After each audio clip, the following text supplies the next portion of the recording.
as such, brought the world travelers to seek out the magnificent country estate. As he watched the chattering people and organized chaos below, he thought about the past and his own situation at Kent Estate. He had been spirit-bound to the house and grounds for nearly 150 years, with no end in sight. Eternity stretched ahead, an empty, endless road.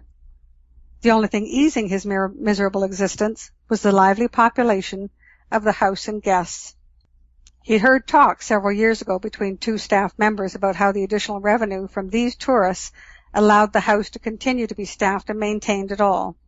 They both laughed and said how the owner had realized that a good ghost story helped sell tickets for the hourly tours conducted throughout the house and ensured filling empty rooms with paying guests.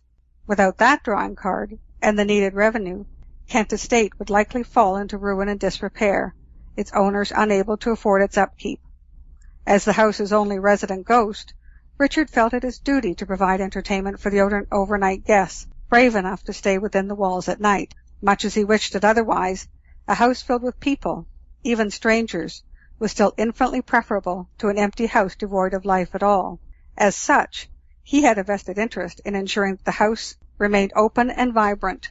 Is there a sequel to the first book or any other work in progress? This particular book was intended as the first of a 2-book series, so the second book, In the Spirit of Forgiveness, has just been sent off to my publisher for consideration. Being a writer, being a creative, self-doubt. Wrap it up for me. Self-doubt comes with every person that's out there that's trying something new, that's stepping out of their comfort zone, that's stepping out of a traditional job. I can't tell you the number of people who said, "You're doing what?" Think it's a joke, or they think it's just a hobby. I had one of my daughters ask me when I was going to get a real job again.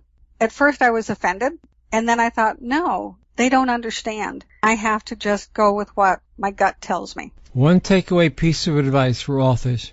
Stay disciplined, stay committed, plant butt in chair and write, and stay intrigued with what your mind will teach you. Stay intrigued with life and let it come through your writing.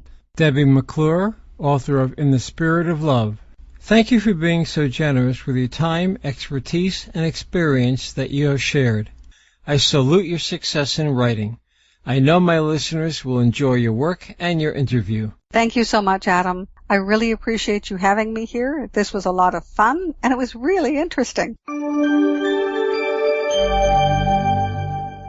If you're looking for a community of like-minded individuals who can offer support, tools, and advice about how you can start your own adventures in writing, prepare to have the cauldron of your imagination stirred.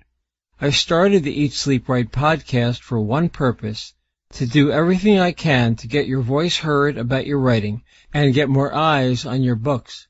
My goal is to do whatever it takes to help you achieve the success you so richly deserve. Thank you for listening to another edition of the Eat, Sleep, Write podcast, located at eatsleepwrite.net. Please send any questions, comments or suggestions to comments@eatsleepwrite.net. Please consider a donation to support the Eat, Sleep, Write podcast. Donations can be sent to our PayPal address at donations@eatsleepwrite.net. Once in a lifetime, the theme music for the Eat, Sleep, Write podcast, courtesy of Stephen Paul. All rights reserved, used by permission. Please join us again for the next edition of the Eat, Sleep, Write podcast.